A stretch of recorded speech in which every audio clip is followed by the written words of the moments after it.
So when I present, when I talk to law firms or law departments or other groups about the Pittsburgh Legal Diversity and Inclusion Coalition, I tend to also then say, I didn't pick the name. It's a very long and cumbersome name, but it's an important organization and one I'm very proud to be part of. It actually reflects the willingness of the leaders of Pittsburgh's legal community to confront a very hard fact.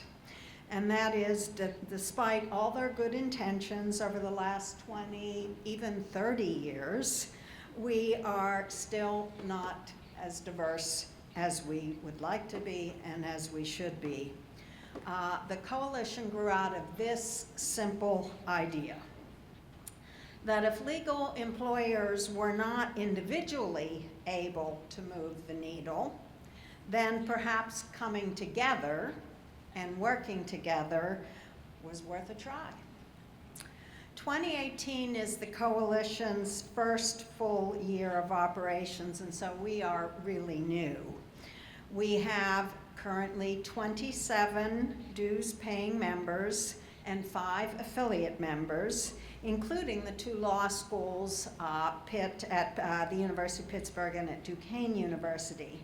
We have 11 law departments who are members and 16 law firms, including most of the largest legal employers in the area: Reed Smith, K&L Gates, Buchanan Ingersoll, PNC, UPMC, Highmark, and others. The Allegheny County Bar Association and Vibrant Pittsburgh have been wonderful partners. All roads lead back to Melanie Harrington, right? Nationwide, the law is the least diverse of the professions. Less diverse than medicine, less diverse than engineers and architects, and I don't know how this could even happen, but less diverse than accountants. And we like to think of ourselves as leaders. And as all of us are painfully aware, and we've talked about today, we know that Pittsburgh is not a very diverse town. So given those 2 facts, that law is the least diverse of the professions and Pittsburgh is not a very diverse town, it should come as no surprise that Pittsburgh's law departments and law firms are themselves not very diverse. Some law firms and law departments have no African American lawyers. Now, I was a practicing lawyer for over 30 years, and in 2015 and in 2016, I was the Chief Diversity Inclusion Officer at Buchanan, Ingersoll, and Rooney. So I knew about the lack of diversity by simply looking around, although we do not have good data on that, and hold that thought, I will come back to that in a minute. And I also knew from talking to diverse lawyers that for many of them, practicing law, especially in corporate law or a corporate law department setting, could feel pretty lonely. So when I became the Chief Diversity and Inclusion Officer, I launched a lecture series for diverse lawyers. So that at least 2 or 3 times a year, the diverse lawyers in Pittsburgh would have the experience of walking into the room and finding other people who looked like them. And also the experience of hearing from very dynamic, very successful, diverse chief legal counsel from major corporations whom we invited to Pittsburgh to speak. When I launched the lecture series, Pittsburgh did not have any diverse chief legal officers, but I'm very thankful to say Javette Washington arrived shortly after we began, and I understand we now have a second in a recent appointment, and I hope to meet that person. I hope he's in this room. So, and that lecture series led to the coalition, because as these lawyers got together, they would approach me and say, how could we work together? And so a small group began to meet to try to answer that question. And we discovered that other cities had such coalitions: Columbus, Chicago, Denver, Minneapolis, Chicago. And we discovered that Melanie Harrington had actually worked with the group in Atlanta. So we corralled her to be our advisor, and she has given us great input. So we spent about a year imagining what such an organization might look like in Pittsburgh, and we decided that if we could just get 10 members, we wanted 10 members, we could launch. So all of us around the room tried to sign up our law firms or our law departments, and we had 9, and we decided to go for it anyway. So we had a big call to action meeting. We invited top 40 law firms by population in town to come, every law department we could think of. By the time we ended that meeting, we had 17, and as I said, today we have 27 plus our 5 affiliate members for a 32 membership organization. So this is our first year, as I said, and we have organized ourselves around some key ideas. One is that leadership in these law firms and law departments must be involved, that the drive for this must come from the top. And so we have asked each of our members when they join to pledge that their leadership will attend at least 2 meetings a year of our organization. One is designed to be an educational meeting where we bring in consultants, some of the top speakers on these issues, where we've pooled our resources and we can bring in the best of the best to talk to us. Another is a more locally focused meeting. Evan came and spoke to our organization, and our people were very impressed with that initiative. But we asked the managing partner here in Pittsburgh to show up and attend these meetings. We asked them to commit to that, and the chief legal officer of any corporate law department to come.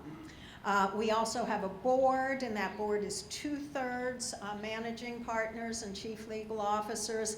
And I must tell you, when we first started this organization, I thought, oh, they're so busy, they don't want to spend this time. We'll have the board meet by telephone, and we won't take up any more of their time than we can possibly, we'll just push them a little bit because, and so we had this telephone meeting, and finally, Jeff Heater, the general counsel of Alcoa, said, we have to meet together. We have to be together. And so I thought, oh, okay. And then after that, we've been meeting very regularly as we launch, and they've been totally committed. So I've been so moved by that.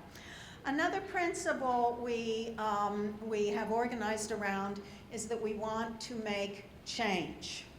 That this is not about having meetings. This is about changing literally the way our organizations look and function.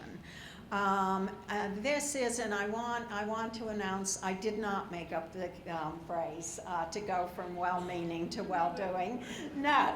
So I just have to say that was Vernee Myers, and a wonderful consultant in this space. But our organization is about going from well-meaning to well-doing. We have to change, and we expect change to happen. Another tenet that we've organized around is that this is going to require a sustained effort. And so we've asked each of the members to think of this as a 5-year commitment. Now, obviously, if the coalition doesn't deliver on its promise. That's one thing, but assuming we move forward, we've asked each of them to commit to a 5-year membership. And finally, we are organized around the principle that we are going to see and understand and applaud the successes of one as the success of us all. Because if one firm is successful at hiring another diverse lawyer, that helps another firm do the same next week or next year or next month. And so law firms are competitive, but in this area, we have decided that we're going to put our competition aside and that a success of one is a success for all. And finally, we see this as the final tenet that we've organized ourselves around is that we see this as our little part, the legal part, community's little part in driving economic development in the region, which all, as we have said over and over today, diversity is so important to moving the region further. And so lawyers can see themselves as, don't tell any lawyers I said this, but you know, we like to think of ourselves as special. You know, we're special. But we got to come down from that and want to get in the trenches on this issue and be part of the broader community effort. So this is our little slice of this pie. So we are working in 4 areas. We're working, first of all, in measurement. As I said, we do not have good data on diversity among lawyers in our city. Law firms have traditionally been reluctant to share this information, but we have, along with pay your dues, send your CEO, the CEO or the managing partner or the legal chief legal officer has to show up. You also have to commit to filling out a survey at the beginning and at the end, because if we don't measure it, we won't know if we've made any progress. We're also working on recruiting. We simply must recruit into this area more diverse lawyers. But we're also interested in what I would call internal recruiting. We know there is a significant problem in the area with the underemployment of diverse lawyers, and we want to address that problem too. Excuse me. We also are working on retention. Very important, because with retention goes promotion, and you can't promote somebody you don't retain. We are working on a model career advocate program, which goes to sponsorship, and that's going to be a big initiative of ours in this first year. And finally, we're working on community building. Community building among the lawyers, the diverse lawyers in the area, but also across professions. Lawyers with other professionals. These other professionals are their future clients, and it's very important that we create a community. I'm thrilled to learn about the concierge group, and hope we will be able to work together on that, because we think it's very, very important. So, and we also work on providing, as I said, our members with really the best in resources from around the country. So, so that is the Pittsburgh Legal Diversity and Inclusion Coalition. I thank you for having me today. It was not only inspiring, but I'm coming away with a large to-do list contact this person, contact that person, see if that person, and so it's been wonderful.